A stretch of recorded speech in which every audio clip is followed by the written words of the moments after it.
Good morning students. बच्चों हमने पढ़ लिया है, तो आज हम थोड़ा सा डिस्कस करते हैं एलिंगम डायग्राम। किस पे डिस्कस करते हैं बच्चों?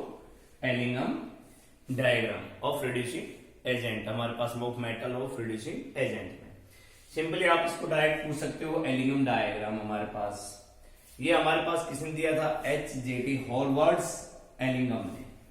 किसने दिया था इसको? हॉलवर्ड्स एलिंगम ने। ये हमारे पास extractions of metal like as copper, iron, zinc, aluminium etcetera, इनको निकालने में काम आएंगे बेटा। रिड्यूसिंग रिएक्शन शो करेंगे हमारे पास किससे, ठीक है? तो वहां हम इनको निकालेंगे, तो इसकी हेल्प कौन करेगा हमारे पास? ये एलिंगम डायग्राम। अब सबसे पहली बात होती है कि एलिंगम डायग्राम है क्या। देखिए, एक ऐसा ग्राफ जो दो क्वांटिटी के बीच में, किसके बीच में है? डेल्टा जी नॉट और टेम्परेचर के बीच में, ठीक है? तो उसने क्या कहा हमारे पास, क्या शो करता है? It shows the relation between the temperature and stability of A compound. किसके बीच में? Relation between temperature and stability of A compound. जो स्टेबिलिटी ऑफ ए कंपाउंड है वो आपके पास बेसिकली किसमें रिप्रेजेंटेशन की गई बेटा? Graphical representation of del G, change in Gibbs free energy, ठीक है? किसमें आई? Change in Gibbs free energy. अब ऊपर नोट लगा दिया गया ये 0, ये हो गया स्टैंडर्ड फॉर्म। इसको कह दिया हमने स्टैंडर्ड गिव्स free energy change. Clear point? और ये आपके पास इसमें हार्मोन्स जो क्वेश्चन आए हमारे पास, according to thermodynamics we know या we read in 11th class कि delta G naught is equal to del H naught minus T del S, ठीक है? गिव्स Helmholtz equation, HELMHOLTZ, Helmholtz equations हमारे पास। ये डेल्टा जी नोट क्या आपके पास? स्टैंडर्ड गिव्स फ्री एनर्जी। डेल एच क्या नोट क्या है? Standard change in enthalpy. T temperature constant है, स्टैंडर्ड टेम्परेचर लेते हैं कितना लेते हैं? 273 केल्विन हमारे पास, ठीक है? इसको लेते हैं 298 kelvin, 298 kelvin. Del S naught आपके पास है चेंज इन एंट्रोपी, और वो भी किस फॉर्म में? स्टैंडर्ड फॉर्म में। अगर ये ऊपर नोट लगा है तो that is your standard form. अब आपके पास हो गया एलिंगम डायग्राम। कहां से आया? According to your thermodynamics equation से। A graph which lies in between delta G naught and temperature. Clear? अब हमारे पास कह रहे थे फॉलोइंग कैरेक्टरिस्टिक्स इस ग्राफ की, कि आपके पास देखिए दीज आर द डिफरेंट, ये क्या शो करे हमारे पास? Oxides of metal. ये क्या है हमारे पास? Totally oxides of metal. For example हमने लिया, जब आपने इसको पढ़ा, silver react with oxygen to formation of silver oxide, mercury will react with oxygen to formation mercuric oxide, aluminium react with oxygen to formation alumina, and carbon react with oxygen to formation carbon monoxide. Carbon देखो बेटा, आपने 9th 10th में पढ़ा हुआ, 11th में भी, जब carbon completely burnt होता है ऑक्सीजन के साथ तो क्या बनाता है? CO2। और इनकम्प्लीट बर्न्ट होता है तब आपके पास क्या बनाता है? CO। दैट इज क्लियर, ठीक है? अब आता what are the main characteristics features of this diagram. हमने ये जो डायग्राम पढ़ा है, मैंने रिएक्शन दिखाई है, देखो सारी स्लोप जा रही है। Most of the reaction slope of the diagrams are goes to upwards, but एक स्लाइटली क्लेस हमारे पास क्या आ रहा है? CO का हमारे पास आ रहा है, ठीक है? डिक्रीज हो रहा है। तो the following observations, what can you observe from this graph? हमारे पास ये तो आपने पढ़ा है कि भाई मेटल क्या बनाती है? Metallic oxides. कब बनाया था आपने बेटा? कन्वर्जन पढ़ा था आपने, कंसंट्रेटेड और इनटू ऑक्साइड्स फॉर्म, वहां से। अब पहला इसका फीचर कि the curve formation of metal oxides. ये मेटल ऑक्साइड्स है सारी, दीज आर मेटल ऑक्साइड्स। वो सारे की सारी जो स्लोप होता है बेटा, वो कहां होता है? Always upward. देखो सभी का क्या है? ऑलवेज अपवर्ड है लगभग सभी का। क्यों होता है? Because delta D naught increases with rise of temperature. इनका रीजन इनके साथ कि del G naught increases with rise of temperature. जो जो टेम्परेचर बढ़ेगा, डेल्टा जी नोट की वैल्यू भी क्या बढ़ती जाएगी? गिब्स फ्री एनर्जी चेंज की वैल्यू भी इंक्रीज होती जाएगी। तो फर्स्ट आपकी ऑब्जर्वेशन या कैरेक्टरिस्टिक्स क्या हुई कि the curve formation of metal oxide slope always upwards because del G naught increases with rise of temperature. Second, कि कुछ कर्व है सडन चेंज, कुछ एक कर्व में ऐसे है कि इंक्रीज तो हो रही but with a suddenly change, like as magnesium oxide, like as HgO, और ज्यादा करो लाइक एज ZnO। ठीक है, mercuric oxide, zinc oxide, magnesium oxide लिख रखे हैं, कह रहे कि दे हैव सडनली चेंज, ये चेंज हो गया हमारे पास। क्यों हुआ हमारे पास change? Due to large change in magnitude of del S naught. किसके कारण? Due to large change in magnitude of del S naught. ठीक है, और वहां पे इसकी वैल्यू क्या हो जाती है? डेल एस नॉट की वैल्यू ज्यादा, यानी कि मोर नेगेटिव। डेल एस क्या हो जाता है? More negative. It means they will be suddenly changes, means goes to upward. Clear? Third point, for metal like silver है, मरकरी है, एक्सेट्रा ले लिया हमने। डेल्टा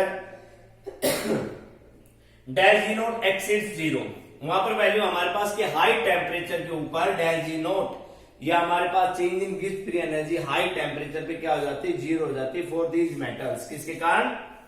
मतलब क्या हो इसका कि mercuric silver oxides and mercuric oxide दोनों के दोनों क्या हो जाती है? डिकम्पोज हो जाती है of their ions and no reducing agent required. किसके पास? No agent required, no reducing agent are needed. इनको कोई रिड्यूसिंग एजेंट की जरूरत नहीं पड़ती है, ये डायरेक्ट अपने आप हो जाती है। जैसे लिख रखी है कि टू सिल्वरिक ऑक्साइड था, आपके पास क्या बन गया? सिल्वर और ऑक्सीजन। मर्क्यूरिक ऑक्साइड से क्या बन गया? मर्क्यूरी और ऑक्सीजन, हीट देने से। ठीक है, किसके ऊपर? कि हाई टेम्परेचर के ऊपर they have both are decompose. इन दोनों मेटल्स के ऑक्साइड्स अपने आप डिकम्पोज हो जाते हैं, उनको किसी भी प्रकार के रिड्यूसिंग एजेंट की जरूरत नहीं पड़ती। ठीक है, ये थर्ड ऑब्जर्वेशन हुआ आपके पास। 3 पॉइंट हो गए। फोर्थ, कहते the curve CO is downward, एक आगे नीचे हमारे पास ये कर्व CO किस में आ गई बेटा? डाउनवर्ड में आ रही है। ये इसकी ऑब्जर्वेशन हुई हमारे पास। क्यों आई? बिकॉज डेल्टा जी क्या हो गया? उल्टा हो गया भाई। ऊपर जा रहा था डेल्टा जी क्या रहा था? पॉजिटिव, नीचे आ रही है तो क्या हो जाएगा? डेल जी नेगेटिव, डेल एस क्या हो जाएगा? Positive. Clear? Change in entropy, इसका अपोजिट काम करेंगे दोनों। ठीक है, अब फिफ्थ पार्ट पे, फ्रॉम दिस डायग्राम से हमारे पास क्या स्टेटमेंट, जो स्टेटमेंट हुई आपसे कि any metallic oxide, metal oxide with lower del G naught, कि कोई भी मेटल ऑक्साइड है मेटल का, वो lower del G naught value जो उसके रखी जाएगी मोर स्टेबल देन, लोअर जो del G naught value, lower का मतलब ये वाली नेगेटिव वाली स्पॉन्टेनिटी प्रोसेस वाली क्या होगी? Lower stable is more stable, ये हो गई more stable than metal oxide with higher del G naught. Means जिस भी एलिमेंट की डेल जी नोट वैल्यू जितनी नेगेटिव होगी नीचे की तरफ, वो मोर स्टेबल होगा as compare to positive value के साथ। ठीक है, और उसको इसमें लिखा आपने हायर डेल जी नोट। अब इससे हमारे पास फॉर एग्जाम्पल उसने कहा, देखिए क्रोमिक ऑक्साइड है, क्रोमियम ऑक्साइड है, एल्यूमिनियम के साथ किया तो क्या बना दिया? एल्यूमिनियम हमारे पास। बट एल्यूमिनियम ऑक्साइड को अगर क्रोमियम के साथ करेंगे तो नो रिएक्शन वो नहीं बनाएगा हमारे पास, कि क्रोमियम ऑक्साइड बन जाएगा हमारे पास। ठीक है, क्योंकि क्रोमियम क्या है? उसकी वैल्यू क्या है? पॉजिटिव है बेटा, ऊपर की तरफ है, और एल्यूमिनियम का क्या है? नीचे की तरफ हमारे पास कैसी है? एल्यूमिना ले लो इसको, Al2O3 नीचे की तरफ है। तो हमारे पास किसकी वैल्यू, डेल जी नोट की वैल्यू किसकी ज्यादा है? इसकी है, इसकी क्या है? कम है, वो पॉजिटिव की तरफ जा रही है। ठीक है, अब आपके पास जनरली हमारे पास डेफिनेशन क्या होगी कि हमने जो ऑब्जर्वेशन जो 4-5 पढ़ी है इनके अकॉर्डिंग, कि the elements involve in the formation of oxide, कि वो एलिमेंट जो ऑक्साइड फॉर्मेशन में, जो ऑक्साइड को बनाने में काम करते हैं, placed in lower in the diagram, जो डायग्राम के नीचे रखे गए हैं, can reduce the oxide of element placed higher diagram. ठीक है, जो ऊपर रखे गए हैं एलिमेंट उनसे आसानी से रिड्यूस हो जाएंगे लोअर डायग्राम। और टेंडेंसी जो डिफरेंट मेटल्स की थी वो आपके पास क्या निकली कि calcium greater than magnesium, greater than aluminium, chromium, iron, nickel, mercury और सिल्वर। ठीक है, ये टेंडेंसी हो जाएगी मेटल्स की लिखने की हमारे पास। ठीक है, तो आपके पास क्या है बेटा? एलिगम डायग्राम की डेफिनेशन है, एग्जांपल है आपके पास मेटेलिक ऑक्साइड्स को फॉर्म करता है एक ऐसा डायग्राम जो लाइज करता है in between del G naught और टेम्परेचर्स के बीच में, और their main characteristic features this. अब आती है बात इसके अंदर, हमारे पास नेक्स्ट टॉपिक जो इसका है कि व्हाट आर द लिमिटेशन, कोई ना कोई तो कमी होगी बेटा इसके अंदर। What are the limitations of this, जो कह रहे हैं कि इसकी लिमिटेशन कमी क्या है।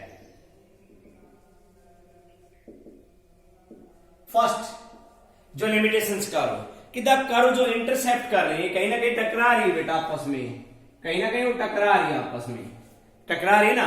जो कर्व जो हमारे पास इंटरसेप्ट करती है वो स्पॉन्टेनियसली होती है ऑफ डिफरेंट रिएक्शंस में। The curve intercept spontaneity in different reaction,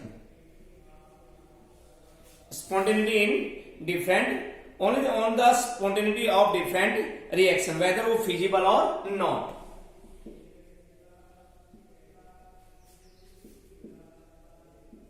feasible or not means क्या देता है ये कि हमारे पास एक रिएक्शन की बात करता है, हमारे पास क्या करता है, हाउएवर हमारे पास किसके बारे में बात करता है कि फिजिबल और नॉट के, they give no idea about the kinetic of a chemical reaction, कि how can the fast reaction या स्लो रिएक्शन। ये पहला पॉइंट क्या बताता है बेटा कि किसी भी they do not give any no idea about a kinetics of a gas reaction या केमिकल रिएक्शंस में कह सकते हो कि भाई किसमें अलग अलग उसने स्पॉन्टेनिटी दे दी है तो वो क्या रिएक्शन को ये नहीं बता सकता कि रिएक्शन स्लो है या फास्ट है। अब इसमें फॉर्मेशन ऑफ ऑक्साइड में ही नहीं कि स्लो रिएक्शन है फास्ट रिएक्शन है, इसकी सबसे बड़ी कमी थी। अब ऐसे ही सेकंड जो हमारे पास इसमें कह रहा है कि in all reaction that are the हमारे पास कंसिडर्ड कि reactant and product pressure to be state in equilibrium, कि ऑल रिएक्शंस के ऑल रिएक्शन के अंदर हमारे पास all reaction the reactant and product presumed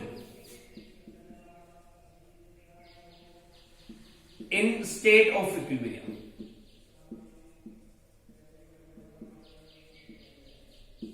in state of equilibrium।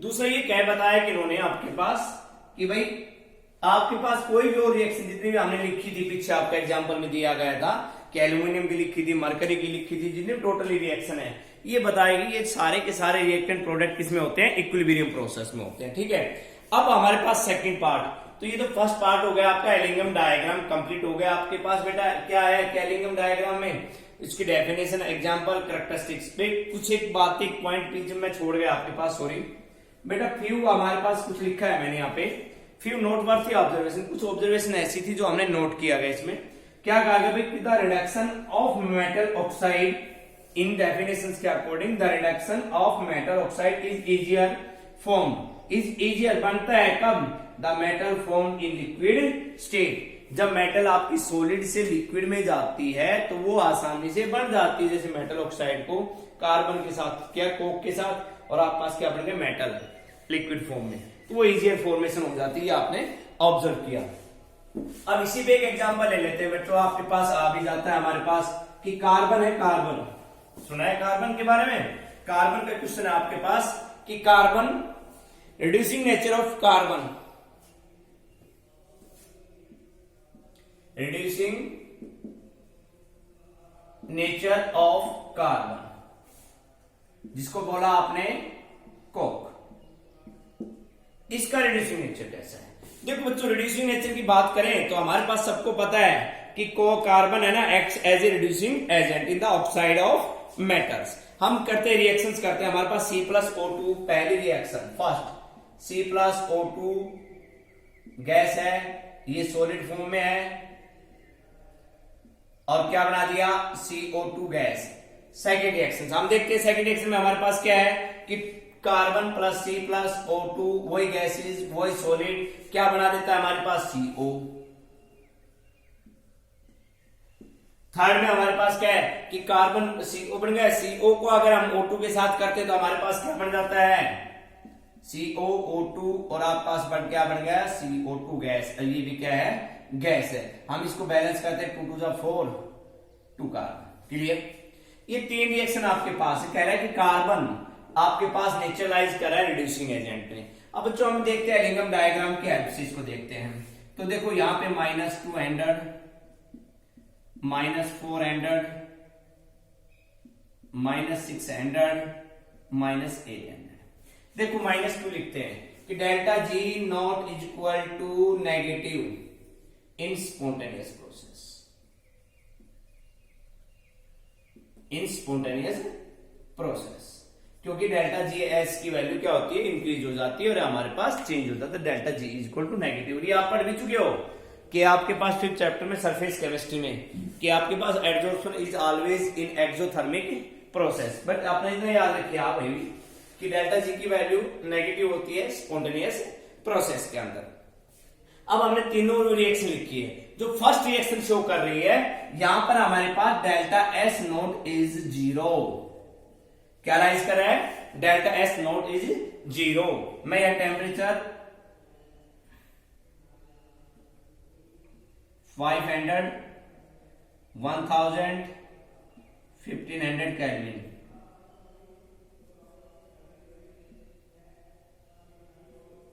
Del G naught, ठीक है। अब यहां हमारे पास क्या है, del S naught is 0। Second में क्या आएगी कि डेल एस, हमारे पास सेकंड इक्वेशन की बात कर ले तो delta S is positive and third is delta S is negative. तीनों चीजें हैं कि डेल एस 0 हमारे पास है, change in entropy, standard change in entropy 0, standard change entropy is positive कब, इन दिस रिएक्शन। तो हम इनको अगर एक डायग्राम में ले तो हमारे पास क्या आ जाएगा कि जब हमारे पास 0 राइज हमारे पास जा रहा है, नेगेटिव वैल्यू जा रही है, एक हमारे पास पॉजिटिव वैल्यू जा रही है, एक हमारे पास जा रही है, ये जहां भी आपके पास मीट करेंगे एट 983 केल्विन पे, 983 केल्विन पे। ये आपके पास कौन सी इक्वेशन हो गई, CO फॉर्मेशन, जो आपके पास किसको शो कर रही है, अब पॉजिटिव वैल्यू को, डेल्टा एस की वैल्यू को, ये किसको शो कर रही है, 2CO plus O2 formation of 2 mole of CO2, और ये किसको कर रही है, C plus O2 2 formation of CO। That is the Ellingham diagram of carbon nature, सॉलिडिफिक नेचर ऑफ कार्बन। और इसी नेचर पे हम कहते हैं कि भाई हमारे पास बेस्ड होता है कि एजेंट करता है reducing metal oxide to form zinc. अगर हम करें तो कार्बन बेस्ड रिड्यूसिंग एजेंट क्या है कि जिंक ऑक्साइड के साथ अगर हमने कार्बन को रिएक्ट किया तो क्या बनाएगा, बेस्ट रिड्यूसिंग एजेंट में ZnO plus C, Zn plus CO, बाहर मेटल निकल के कार्बन मोनो ऑक्साइड हो गया, ठीक है। तो which is a better reducing agent in carbon and CO, explain. ये आपका नेक्स्ट क्वेश्चन, आपका क्वेश्चन हो गया। और कुछ एक ऐसे होते हैं कि भाई ये बेस्ट हो, कई चीज ऐसी होती है नेचर में हमारे पास ये प्रीफर नहीं करता, reducing with carbon at high temperature is not sometime preferred. Why, because इसका जो फॉलोइंग रीजन है, पहला है कि that is the cost of carbon is very high, the cost is very high. या सेकेंडली क्या कहते हैं, हमारे पास प्रैक्टिकली हम बात करते हैं, practically difficulties at high temperature, कुछ हमारे पास प्रैक्टिकली डिफिकल्टीज आकर होती है हमारे पास हाई टेम्परेचर पे। थर्ड पॉइंट हम बात करेंगे, at high temperature certain metals form metal carbides, कुछ मेटल्स ऐसी होती है जो हाई टेम्परेचर पे क्या बनाती है, मेटल कार्बाइड्स। तो today's your topic is Ellingham diagram complete with features, means characteristics, observations and limitations and reducing nature of carbon atom. Thank you.